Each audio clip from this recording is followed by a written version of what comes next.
My wife of 12 years cheated with my brother, and now my mom's begging me to forgive them because family is everything. I'm typing this with shaking hands. Sorry if it's all over the place, but I'm unraveling here. Throwaway account. I can't let this hit my real life yet, not until I figure out what's next. Here's the deal.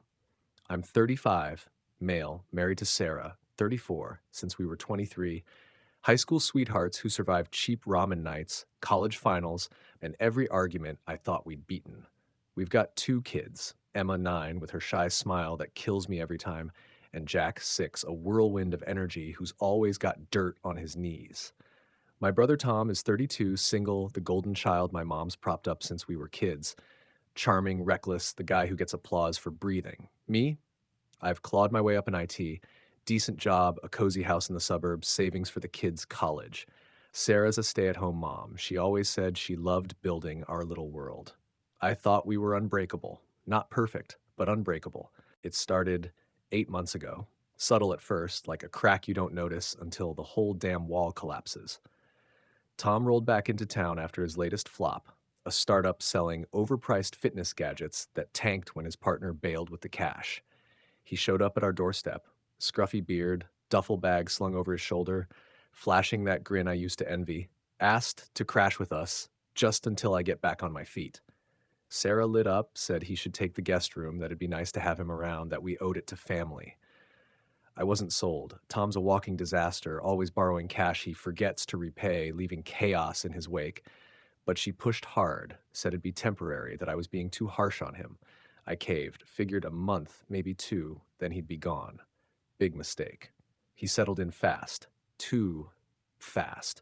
He'd wrestle with Jack in the backyard, build Lego castles with Emma, cook these elaborate dinners, pasta with homemade sauce, garlic bread from scratch. Sarah started glowing, laughing louder, wearing dresses instead of her usual yoga pants, even curling her hair just to sit at the table. I'd catch them swapping inside jokes over wine, and she'd brush it off. Oh, it's just Tom being silly.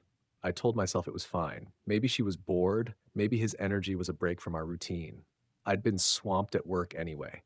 A promotion was on the table, yeah, but it meant longer hours, more stress. I'd come home late, find them on the couch, TV flickering, a blanket over their laps, her head tilted toward him. It stung, but I swallowed it. Told myself I was overreacting, that I trusted her. Trusted him. God, I was blind. 4 months in, the cracks got wider. I was pulling 12-hour shifts, sometimes crashing at the office to meet deadlines. Sarah started texting less, just hope work's okay, instead of her usual check-ins. I'd get home and she'd be distant, say she was tired, that the kids wore her out. Tom was always there, cracking beers, sprawled on my recliner like he owned it, telling stories about his glory days while she nodded along. One night, I walked in at 1 a.m. They were in the kitchen, lights dim, her hand on his arm as he poured her a glass of wine. She pulled back fast, said, "Oh, you're home. Couldn't sleep, just chatting." Tom smirked. "Keeping her company, bro." I let it slide, too tired to fight, too trusting to dig deeper. Then came the first red flag I couldn't ignore. 2 months ago, I found a receipt in the laundry. Dinner for two at a fancy Italian place downtown, $85, dated a night I'd been stuck at work. We hadn't gone out in ages. Sarah said she hated spending on restaurants when we had kids to save for. I asked her about it, casual, not accusing. She froze, then said it was a girls' night with her friend Lisa, that Lisa paid and she'd reimbursed her. I bought it. Lisa's flaky, it tracked, but something felt off. I started paying attention, noticed her phone was always face down now. Her passcode changed from our anniversary to something new. She'd step outside to take calls, say it was her mom or a telemarketer. I'd hear Tom's voice late at night through the walls, low, muffled, coming from her side of the house. I'd lie awake, staring at the ceiling, telling myself I was paranoid until I wasn't. Last Wednesday, it all exploded. My project wrapped early, boss gave us the afternoon off, so I grabbed two pizzas, picturing a rare family night, maybe a board game with the kids. I walked in, no one downstairs, just the TV blasting a sitcom, lights off, an empty wine bottle tipped over on the counter. The kids were at a sleepover. Sarah had set it up, said she needed a breather. I called out, no answer. Then I heard it. Her laugh, soft and flirty, drifting from upstairs. My gut twisted. I climbed the stairs, each creak louder than my heartbeat, telling myself it was nothing. Our bedroom door was ajar, lights spilling out, shadows moving. I pushed it open and saw them. Sarah in our bed, sheets tangled around her legs, giggling as Tom kissed her neck. His shirt was off, jeans unbuttoned, hands roaming her like she was his prize. They didn't notice me. I stood there, pizza boxes slipping from my grip, grease staining my shoes, watching my wife and brother destroy everything I'd built. Tom saw me first, eyes wide, face draining of color. Sarah screamed, "Mark!" Jumping up, clutching the sheet like some cheap movie cliche. I didn't shout, didn't lunge. I turned and walked out, boxes hitting the floor with a thud. Got in my car, drove to a gas station lot, and sat there till 2 a.m., headlights cutting through the dark, replaying it. Her laugh, his hands, our bed. My phone lit up. Sarah's texts, "It's not what it looks like. We were drunk. Please come back. I love you." Voicemails of her sobbing, "Mark, I'm so sorry. It was a mistake." Tom's message, "Bro, I messed up bad. I'm an idiot. Let's talk." I didn't respond, couldn't. The betrayal burned too deep. 12 years with her, 32 years with him, gone in one image I'd never unsee. Next day, I went back for clothes. Sarah was a wreck, eyes swollen, still in her robe from the night before. She grabbed my sleeve, begged me to stay, said it was a one-time slip, that they'd had too much wine and Tom kissed her and she didn't pull away. I asked how long, how many nights had I been the fool? She stammered, tears streaming.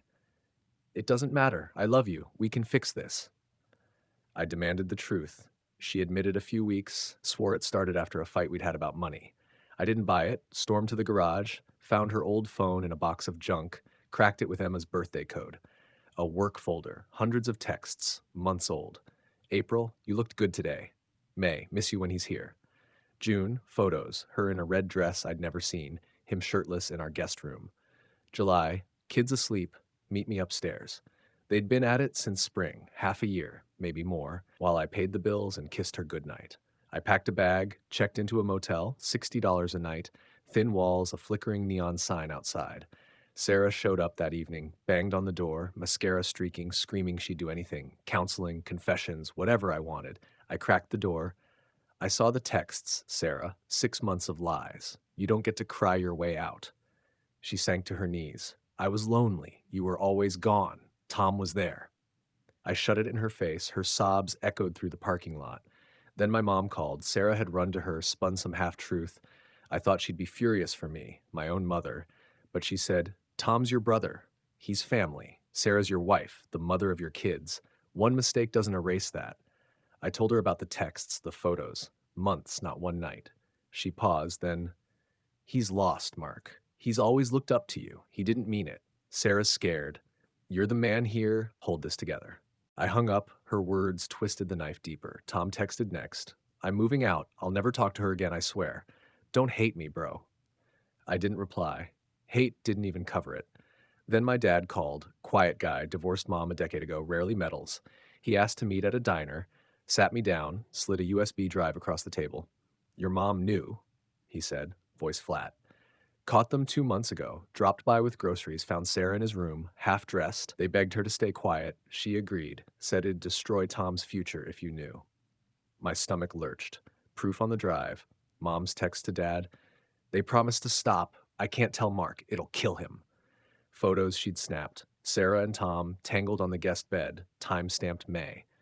She'd known for months, watched me play the clueless husband while they laughed behind my back. I drove back to the motel, locked myself in, punched the wall till my knuckles bled, screamed into a pillow till my voice gave out. Sarah showed up again next day, brought a suitcase, said she'd stay with me, prove she'd change. I told her to leave. She grabbed my arm. "I ended it with him, Mark. I love you, not him." I shook her off. "You loved him in our bed. 6 months, Sarah." She broke down. "You were never here. I felt invisible." I walked away. Her excuses didn't erase the truth. Mom showed up that night, dragged Emma and Jack along, thinking it trapped me. Emma ran to me. "Daddy, why aren't you home?" Jack clung to my leg. "Is Mommy mad?" Mom stood there. "You're breaking their hearts, Mark. Come home. We'll fix this as a family." I knelt, hugged the kids. "Daddy's figuring things out, okay?" Sent them to the car, turned to Mom. "Use them against me again, and you're done too." She glared. "You're selfish. Family forgives." Friday hit with the real bomb. Sarah called, voice trembling. "I'm pregnant. 3 months along, says it's mine, from a night in March after a friend's party. Too much wine, a rare moment we'd connected. But the text started in March. Her and Tom flirting days before that night. It could be his. She swears it's not, says she hadn't slept with him yet, but her lies have no weight anymore. Mom called an hour later. You can't leave her now. She's carrying your child. Walking away makes you a monster, Mark. I told her I'd ordered a paternity test. Won't sign a damn thing till it's clear. Sarah's texting nonstop. Don't abandon us, please. I'll prove it's yours. Tom's playing victim. If it's mine, I'll step up, but don't punish them for me. I'm filing for divorce Monday. Full custody's my goal. Emma and Jack are with me now. Sarah gets supervised visits till court sorts it. I've got the texts, photos, mom's screenshots, proof they all betrayed me. But it's not clean cut. Mom's calling me cruel, says I'm tearing the family apart over one mistake she hid for months. Sarah's swearing she'll change, that the baby needs me. Tom's begging for a second chance, saying he's lost without me. I'm cutting them off. Mom for covering it, Tom for doing it, Sarah for torching 12 years. The kids ask why we're in a motel. Emma's quiet, Jack's clingy. I tell them we're on an adventure, but it's killing me to lie. Looking back, Tom always got the bigger slice. New bikes when I got hand-me-downs. Praise for C's when I busted my ass for A's. I broke my arm at 10. Mom said I was clumsy, sent me to bed. Tom wrecked Dad's car at 17. She hugged him, said he'd learn. I worked 2 jobs in college. Tom got a free ride because Mom guilted Dad into it. Sarah knew this. Heard me vent about how I'd always been second to him. She'd hold my hand, say, "You're enough for me." Now she's picked him, the guy who's never earned a damn thing, over the life I bled for. I gave her everything, 12 years, a home, our kids, and she handed it to him on a platter. Last night, I found a note in Jack's backpack from Sarah, slipped in during her visit. Tell Daddy we miss him. Mommy's sorry. We can be a family again. I crumpled it. Her sorry doesn't fix this. Mom's latest voicemail. If that baby's yours and you walk away, you're no son of mine. Tom's still texting. I'll leave town, just don't hate me forever. I'm done being the glue, filed the papers, set the test, moved the kids to a rental today. But the mess lingers. Am I wrong for ditching a pregnant wife, even if she cheated with my brother? Should I forgive Tom because he's blood? Or Mom because she's protecting us? Or am I the asshole for burning it all down, baby or not? Tell me. I'm drowning, and I need something to hold on to.